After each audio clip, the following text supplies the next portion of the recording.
En imprégnant un tissu qui entoure la jambe, il facilite sa pénétration dans la gueule du reptile.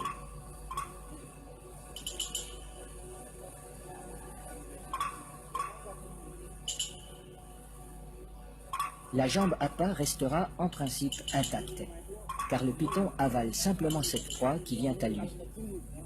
À peine sera-t-elle attaquée superficiellement par les sucs digestifs.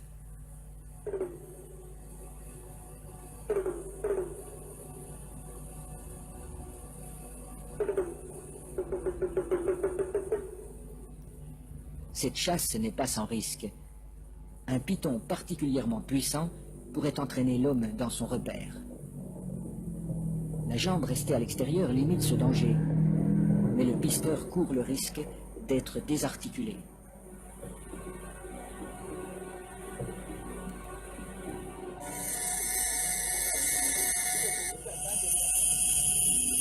Pour rendre l'attente moins pénible, mais aussi faciliter le glissement des corps de l'homme et de l'animal, on place des feuilles fraîches sous le pisteur.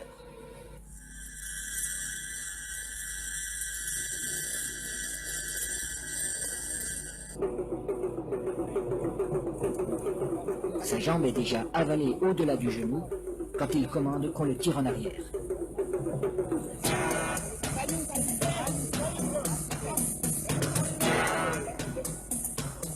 Refusant de laisser échapper sa proie, le python apparaît. Les aides tirent de façon irrégulière. Il secoue le python pour l'empêcher de trouver un point d'appui.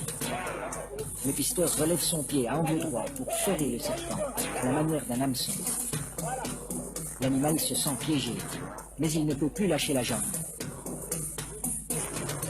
Le python est maintenu allongé. Il faut éviter qu'il ne s'enroule.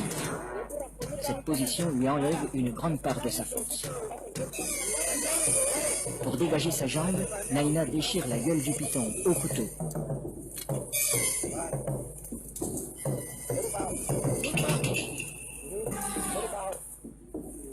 Puis, il lui tranche la tête. Les autres pisteurs relâchent progressivement le serpent. Dans un premier temps, le corps décapité reste inerte.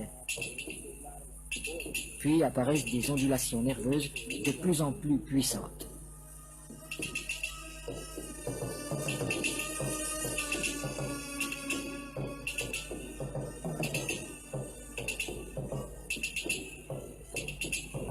Il bougera ainsi pendant près d'une heure, prenant presque des positions d'attaque, comme s'il cherchait toujours, au-delà de la mort, à menacer ses assaillants.